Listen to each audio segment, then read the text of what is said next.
What's good, YouTube? Welcome back to the Pokemaniacs channel, and welcome to Use Chatter. And today this is gonna be an easier one for all of you and for us. Today we're talking the good, the bad, the terrible of Pokemon Legends ZA. So we're gonna break this down into three parts. We're gonna talk about the characters, we're gonna talk about the story, and then we're also gonna talk about gameplay. So, but like I said, we're going to start with the characters. So, as everyone knows, this game has its ups and downs. And in my opinion, it has very big ups and downs in characters. So, yeah. I think that's the best way to introduce this topic. So, Chris, take it away. You're up. So we're starting with the characters, right? Yeah. Yeah. Yeah, so all right, cool. In regards to the characters, I feel it's very, I don't want to say hit or miss, but like there's some really high highs and some really low lows, like you said. Like starting off with like the main like batch of characters, like AZ, super cool, has a super interesting plot. In terms of Naveen, he's cool. He has the plot with Kanari, but I feel like the VTuber Pokemon plot has kind of been done before with Iono and Scarlet and Violet. So, but both Kanari and Iono have different personalities, so it at least kind of balances out. Lita is my absolute favorite. I feel like in the DLC she's more utilized, but in the main game she's not really utilized that much, which is unfortunate. And then you got Tawny or Urbane or whichever one you chose. We only I had did not. exposure to Tawny, so think of it that way. So, that's a good thing. We didn't have to I suffer. yeah, that Go's character. probably never even seen Urbane before in the game. Let's be real here. Who the hell is Urbane? And so this kind of ties into the gameplay, right. but like, but Tawny basically is like your introduction character, kind of like Hop or How. The issue I have with this character, especially because this is an open world game, is that it takes 3 hours to get into like the beginning of the game, and this character is stopping you every 5 steps, and I'm like, can we at least get like a skip option? Like I don't know, like that would be cool. But I feel like a lot of the side characters were really interesting, and even like the villain, like Corbo. Corbo is like probably one of my favorite characters in this game. Uh, Also, the designs, even if you don't like the characters, you have to admit the designs are pretty good. The main characters' designs are way better than Scarlet and Violet. Like, yeah, I agree with that. That's at least something I can applaud the designers for. And you get a lot of customization too. Yeah, I was about to say. Yeah, that was in this game. That was the first thing I immediately went for in this game, because I was like, that was one of the like best things about like the 3DS games, was that you could just customize your trainers. Ending my discussion on the characters, as I said, the writing, it kind of hit or miss, but overall, I really like all the designs. Mm-hmm. All right, so I'm going to volunteer to go next because I have a few things to say. For it. So, I would actually go multiple steps higher than Chris. I would actually make the argument that Legends ZA might have the best character cast in all of Pokemon. I would actually go as far to make that argument. I don't know. I'm not going to say that it's by a landslide, but I think there's a reality where it could be the best character cast. Now, one of the other things I wanted to mention is that unlike other Pokemon games, and I'm kind of when I reference other Pokemon games, I'm referencing like gym leaders, characters that are along the journey with you. In this game, in Pokemon Legends ZA, the majority of the character cast stays around pretty much until the end. And the usual trend is that the characters will often drop off partways through the game. Like a certain gym leader, like once you beat the gym leader, you're probably never seeing them again most of the time.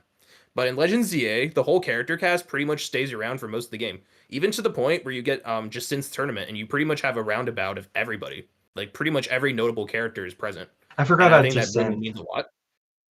It really means a lot though that they actually like, because you just don't see that often. Like they kept the whole character cast around, and it made it feel much more significant and impacting. At least for me, it just feels like a step up from what we're used to seeing. like for years we've had very like simple-minded, one-directional characters. And it's just finally nice to see that they actually put effort into characters and character development. It's like I'm gonna be biased here. I think the last time you really got something like that was Black and White and Black 2 White 2. If you really put the time to think about it, like all of Gen 6, 7, 8, and 9 are including 9. It's just they're all mid, but they're every single year since like Alola, the characters in the story have gotten better. If I have to say my favorite characters, I have a tie. It's for Kanari and Corvo. They're just too good. I think they're very well written, and I just love. I also kind of like the beef, like some type of like beef they have. It's kind of funny. We're now going to segue into our next part, and that is story. And I believe Chris is very excited to talk about this because if you want, I don't know. Do you want to be? No, I'll be excited. I okay. think I went. No. So someone else can go first this time. All right, if they want. All right. So Jared's very excited. All right, so I'm not gonna say like a whole ton about like the story itself, but I want to give what I believe is like a big highlight on my end. So for me, going into this game, I did not have very high expectations for the story. And by the time I finished the main story, I was actually really surprised with how in depth they went by the end. Specifically with like Lysandre Labs and how they actually even went as far as to show AZ's cell on like the second floor. Like I was genuinely shocked they would even consider doing something like that, because going into the game, I just don't expect that. Like usually for Pokemon stories, we don't get massive lore like that. Like don't get me wrong, with Legends Arceus, there is lore to the Sinnoh region, but when you think about Legends ZA and the lore to the Kalos region, there was so much more, and I was just shocked by it. Like some people were theorizing before the game even came out, oh, Team Flare is going to be non-existent. No, and then even when I walk by the cafe and it's like, oh, you can obviously see that this was previously the cafe where the lab is at. So some people are like, maybe not much with it. It's just a callback. No, it's actually a big part of the story, and they totally did not forget about it. So I'm glad that like they really went in onto the game lore, and they just went in way deeper than I expected, and it really made a good impact on me.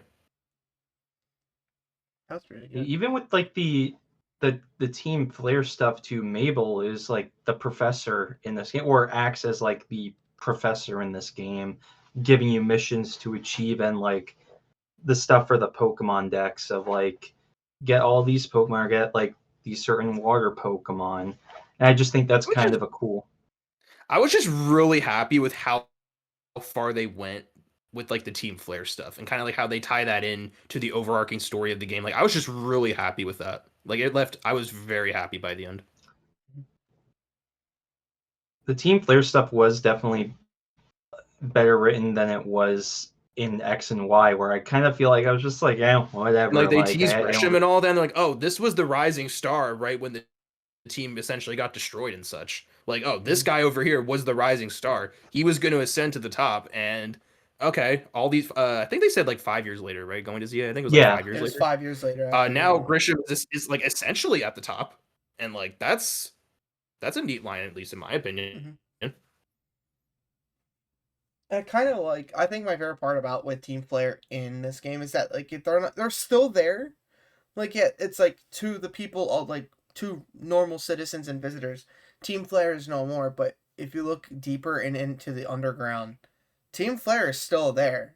It's not as strong as it used to be, but it's growing rapidly to that same level. They hit it for quite a bit of the game. Yeah. Like I'm sure most players, when they go to the cafe truck and they see the Charizard outside, I don't think all of them are going to think about Team Flare.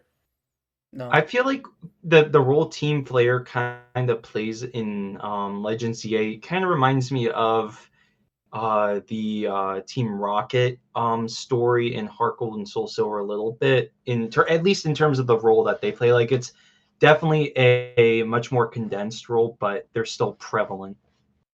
Mm-hmm. I'm gonna. But anyway, that's all I really wanted to say on my end regarding the story. I'm sure there's many other things that I'm thinking of that I'm sure you guys want to be the ones to mention. So I will turn it over to either one of you with the overarching story. In regards to I did think the Mega Evolution takeover was a more interesting part of the story than the Wild Zones. I don't know. I just think it's very in line for Kalos. That was cool, and just since like Battle Tournament was also super fun. The only nitpick I have is sometimes with like the game with the story is that it kind of derails a little bit. Not derail, that's not the right word, but like I'm bringing up Jacynth's Tournament because I was super invested in that arc of like the Jacynth arc, That was a really good part. and then So where did it derail for you? well, not derail, but like the game has this issue where something something really interesting happens, right? And then you get interrupted, and you're like, oh, like I'm like you didn't have to You do are that. Like, correct. Yep, yeah, you are and- it correct. basically ruins the- the moment. It and the ruined exactly. yeah, and the Jacynth tournament was something I was like, oh, this is gonna be cool. And then Zygarde interrupts you, and I'm like, I get it. Zygarde is a big player in this story. Okay, but when you look at But- the bracket though, and they just inserted the line with Zygarde, it's like, oh, you won this, but now you're up to. I thought that was really Oh, funny. Yeah, you're versing. We got a new. It's like playing Smash, and a surprise enemies appeared. It's a new freaking challenger is Master Hand. approaching. Yeah, new challenge is approaching. It's just Master Hand. That's what it is. Because like the battle zones are fine. Like I actually like that mechanic. I think it's really interesting. But when there's a huge story beat and then that happens, I'm like, and it's like, hey, you have to go out of the just since like battle tournament or whatever. I'm like, well, really? Like it's just kind of annoying. And that was one of the things where I got just as I said annoyed with the game. Wasn't enough to deter me, of course, but yeah, it was things like that where I was like, you didn't have to do that. But overall, the story's fun, but with a few pacing issues, I'd say that's the word I think I was looking for. Mhm. I did have one more thought regarding the story, and it was when Alright. Joe was talking about it. I was thinking of Lysandre, and I remember throughout the game they said that Zygarde saved him, and that's why he's alive. In the games, I thought he died too, and it's just, Mhm. it's a bit of a jumping the shark kind of moment, but like it was still cool to see Lysander again.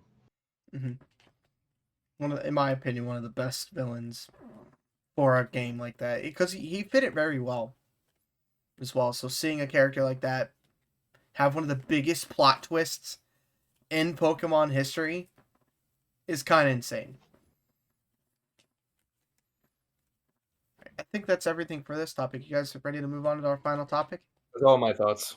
Now the best part, The best part. the gameplay. I got a lot to say, but I'll go last this time. Okay. Joe, you go first this time. You didn't get to Okay, go. yeah. I get to go first. This is awesome. I for one did not enjoy the game mechanics, especially Really, you didn't? Really? yeah, especially in our DLC run. Well, that's a separate entity in of itself. It is, but the game like I do I like think Joe. the idea. I think the moment Joe realized that he couldn't hold forward, I think things started to crumble in his head. At least that first or second day. But that's just my. Well, opinion. I'm not a big fan of that type of like fighting style games. Like I suck in Pokken. I suck in a lot of games. Oh, you mean the battle? Oh, you mean Yeah. battling? Okay. Okay. Yeah. Oh, I okay. suck was at like, that. I generally do not. I suck at Smash Bros. Like me and Jared, like it's a little off topic, but me and Jared used to practice every single day just to get a slight better, just for me to never touch the game again after high school. And you felt those same vibes in Legends ZA. Yeah. Well, I mean, I actually had fun when I was playing you because I actually wanted to beat you. And Well, I'm never talking about did. in the context of Legends ZA. That's But what yeah, I'm no, referring but to. yeah, that's what I'm saying. Like I had fun playing you. I did not have fun playing Legends ZA just because it was just so much. And what bothered me about it is that the Pokemon, when you're Yes, you and battling I are the thinking the Megas, exact same thing right now. I just know they we are. only attack the player. They only attack you. They don't kill the other Pokemon. The other one just die. No reason. They die to the Ultra attack. That is it. This like you'll be going against Slowbro. This So are is you trying to hopping say that the battles around ended the only same at day? you. Are you trying to say that the battles were all the same? Yes, it was basically the same. It only tracked you. It didn't give you a chance to breathe. And then if you needed to heal, you had to wait for everything to stop for 5 seconds. I kind of want to jump in here because I kind of get where you're going at. That the battle system like worked to a degree, but you just felt like it played the same all the time. Yes. There's nothing different.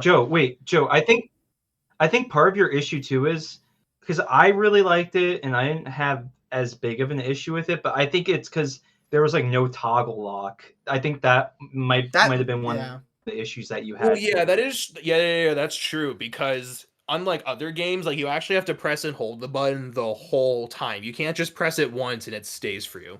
That is true. That is very true. And also randomly my Pokemon doesn't use the move and I have to recharge. It's so dumb. But I think that's like my major concern. But for like regular mechanics in general, like it's hard to explain because it's like I'm iffy about the whole thing. I like the idea for it, but it was, in my opinion, everything was just a little too wonky for my taste. I feel like it was just like, I think that was the part of the game series, a part of it that was just slightly rushed to a point, just because as a average Pokemon player, I'm used to turn-based, so I'm not used to button mashing. I do not like button mashing games. So I guess that's like, so I want to jump in. I want to jump in with what Joe said because I honestly have a big take on this. So regarding the battle system in the game, I genuinely think it's fantastic for what it is and how it like came into existence. I think the concept is like a 10 out of 10, right? I think the concept is a 10 out of 10. Game balancing, like a 2 out of 10. The game balancing for this is not that great, in my opinion. It's all over the place. And I think Chris might have the same idea that I have here, but when I was playing this game and constantly doing battles, there was not a single time until like the very end where I used like a status move or like a move that would like either buff my stats or like inflict a status ailment onto the opposing Pokemon. Like I would only ever use attacks. Like I just never really felt the initiative to use other moves because all these battles last like 1 to 2 attacks anyway. Like the equivalent of 1 to 2 turns. So I never ever felt the need to have to like set up and like increase my stats or like use Thunder Wave to inflict paralysis. Like I just never felt the need to do that throughout the game. Honestly, all I did for like this game, because like I always try to come in prepared when playing a Pokemon game, as in I like to get healing items and some Pokeballs and a lot of healing items because usually in the beginning of the game you do a lot of grinding and you don't get access to the good stuff later. And with this game, I felt like I could just mash A lot of the time and pretty much get my way with a trainer battle. Sometimes there would be a challenge, especially in the beginning of the game when you're kind of underleveled compared to everything else. But I think after like the second or third ranked match, it became a lot easier to just mash. And once you kind of understand how the battle system works, which doesn't take long, but like it took me a while to understand like the actual healing mechanic, which is whatever. But I think with this game, I do feel like the game does feel like, and I mentioned this before, it's a lot like the Final Fantasy VII remake in the real-time strategy that it has. To a degree, yes. To an extent, and I don't have a problem with it. I actually really enjoy it. But obviously there's a few things that like I was like a little like with. One of the things is I love the Mega Evolution battles, like the Rogue Mega Evolutions. Those are super fun. I was fine with those for the most part. I was fine with those. But one of the issues I had with the game was actually the wild zones. Now the concept itself isn't bad, but just like I kind of wish I could catch Pokemon anywhere.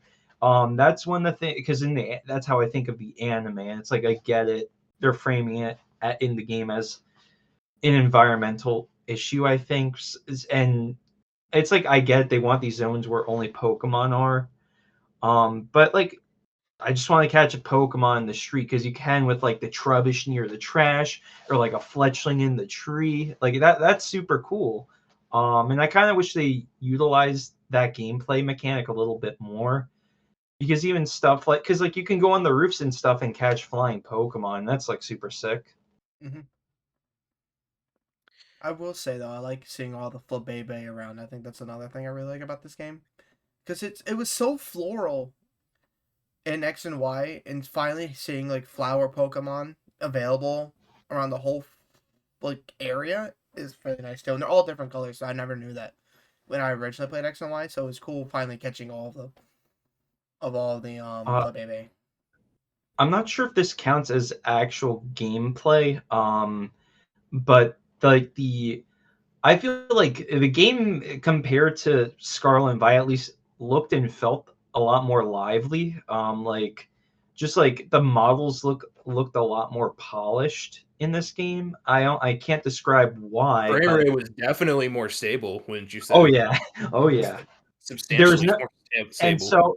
so for preference, I played on a Switch 2 with Legends ZA, and this game was like butter. It was super smooth. I had no issues with frame rate or really any pop and stuff. It was pretty good. Sometimes there would be an occasional like what I call a Scarlet Violet moment where like your character would just transport somewhere if you caught a Pokemon or whatever. But even then, it was pretty uncommon. Like and I actually liked the battle zones. Those were one of the most engaging parts about the game.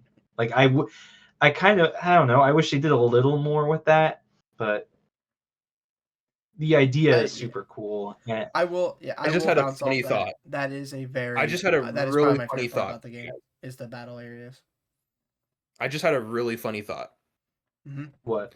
Did any of you guys take a taxi during your playthrough?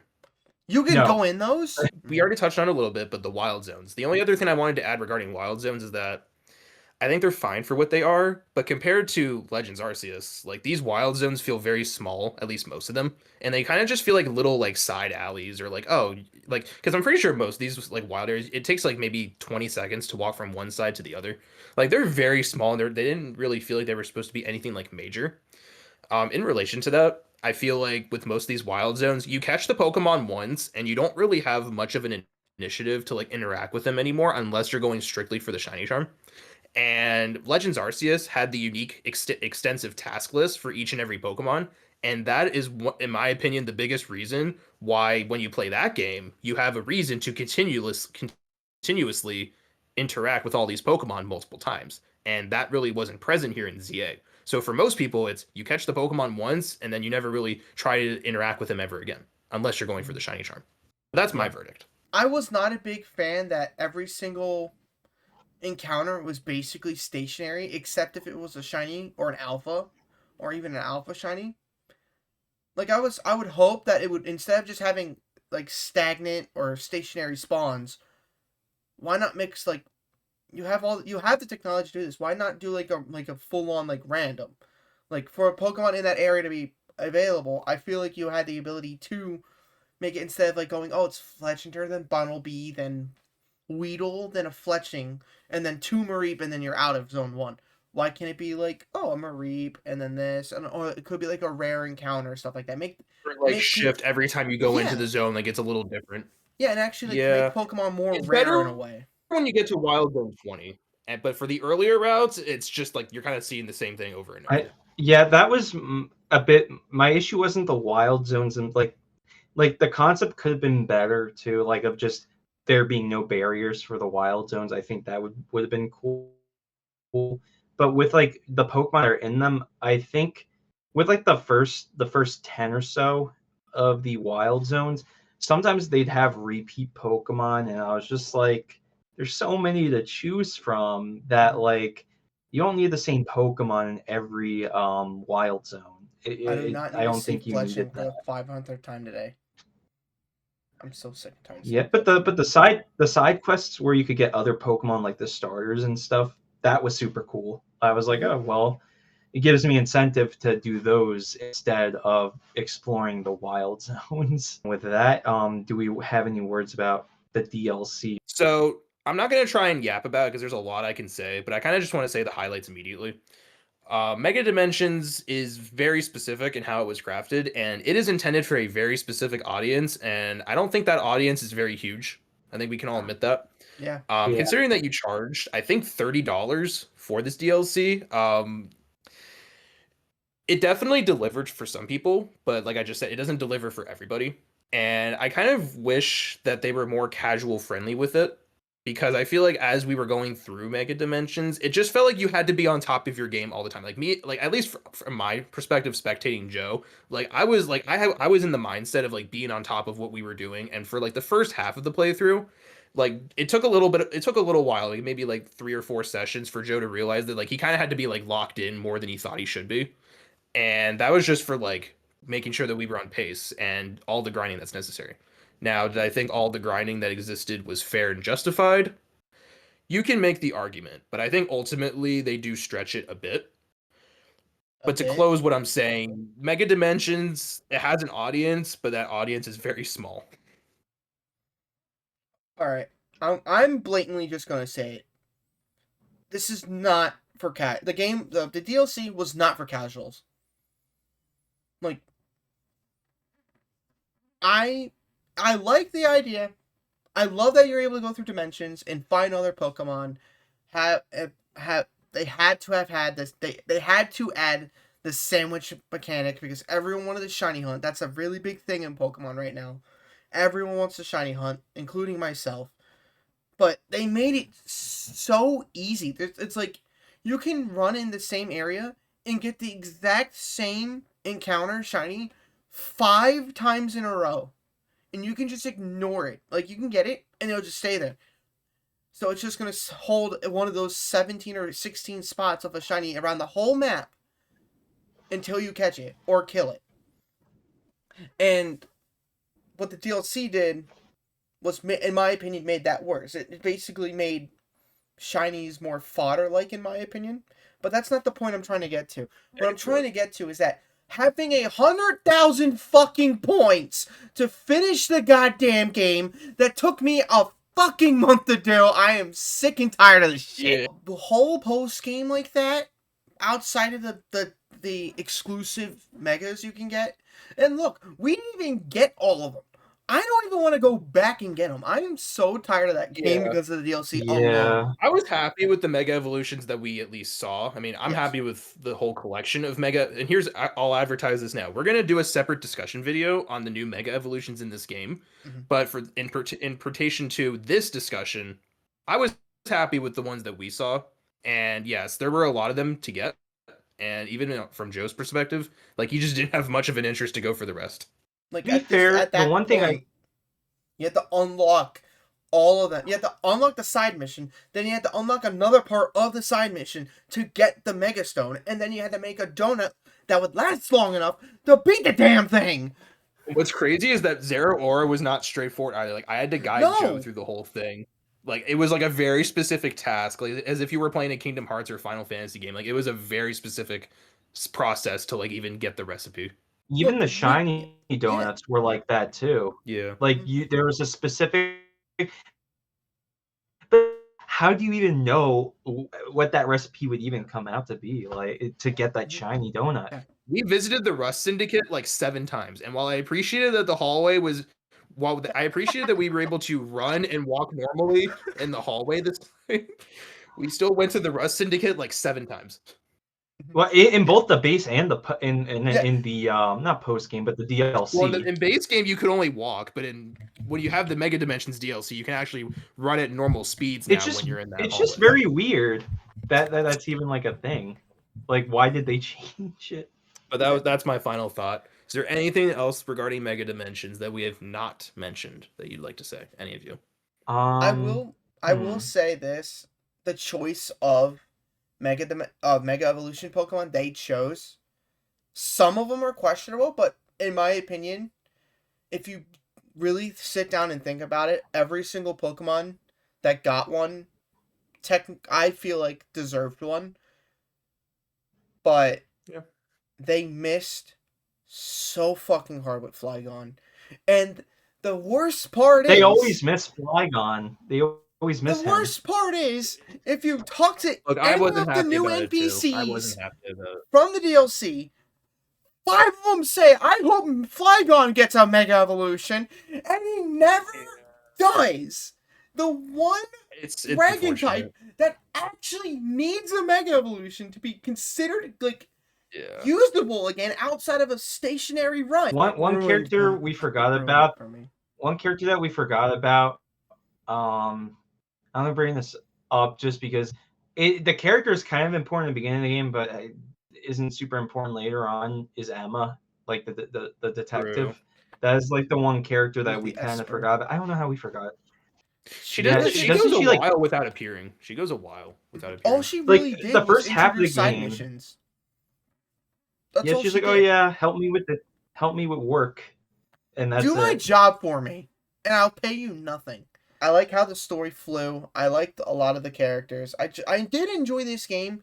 The only thing I did not like was the button mashing mechanic. I prefer the time fights and stuff like that, and I wish they brought back the Legends Arceus catch stuff, like the timing and stuff like that. Like how it used to be. Most of it still exists within Legends ZA, but It just are wasn't- you saying like the animations and more Yeah. so like? Yeah. Okay. More of the Okay. animations. I wish they brought them back because, in my opinion, Did you feel much of an Legend Arceus initiative like flew when better. you were around Alpha Pokemon to like hide, be Yeah. defensive, and Yeah. like strategize? yeah, Do you feel that, I or no? wanted more of that. Like that's what, in my opinion, made Okay. Arceus so good and made ZA feel so bland to me. But excluding that, the game was pretty good. Yeah, I feel like the Legends games are really good for just kind of exploring like new concepts with like the Yeah. Pokemon games. So like this time they tried focusing more on like the seamless open world and battling aspect, whereas the previous game Legends Arceus, they focused more on like the I guess lore. Like this game still had lore, but I feel like Arceus went more into like the lore and like the actual catching of the Pokemon, which is what, and they had like the two different styles that you could kind of go with for battling too. Mm-hmm. So there's both pros and cons to each Legends games, but I do think even with the flaws that this game has, I do think it's fun. And a lot of the people that complain about this game, like some of the reasons are valid, but like usually a lot of people that whine about Pokemon now are people who don't play the games. Aside from like a few little nitpicks here and there, there's not really like any like it's a good Pokemon game, but it's not an amazing Pokemon game. I guess that's kind of where I it's fun. It's fun to like sit down and play. But it doesn't have me as and I do like the characters, the gameplay elements generally speaking. I don't know. But like it gets me At excited least it's not mid. for Wind That's and all I can Wave. say. Yeah. Yeah. Mm-hmm. I can't say it's a truly bad Pokemon game. Every game has flaws. I mean, it's art. You know, video games are inherently art. With that, I don't even think there's much else left to discuss, is there? There's Oh, no. one thing we have to discuss, and it's simple. What's the With the new Megas in the game, which one is your favorite? I think that is the best way to end this on a very positive note. All right. Let's say our favorite, but not give much of a reason, because we can save that for the next video. Yes, that's we'll save that for the tier list. And I will go Who wants first to go on this first? one. Me. Oh, you're gonna go first. It's Okay. me. I want to go first. All right. This was actually hard to decide because I used for both Legends ZA, or for regular Legends ZA and Mega Dimensions. As you guys know, I used 2 different teams. However, I ended up going back in the game and playing with other ones, and my personal favorite is Mega Scrafty. Mega Scrafty 100% is my favorite. Gotcha, Jay. End it there. End it there. I got you. That's gonna be for the next video. Yeah. All right. Without question, my favorite Mega between Mega Dimensions and base game, my favorite new Mega is Mega Absol Z. That one's fair. Good choice. Good choice. Chris, what's yours? I like Mega Tatsugiri. That is my Respect. favorite. Yes, that one's good. I know- I'll give I you know that it's- one. I know it is probably not everyone's favorite new Mega Evolution, but it's mine. It's funny. All right. It's in my. At It's At least very for this good. game. It's a better At one. least for this game. Yes, it's one of the better ones. It's very creative. It's very simple, but it's creative in its own way. Chatter down below what you guys want to talk. What you guys want to hear us talk about next, and we'll see you guys next time. Goodbye.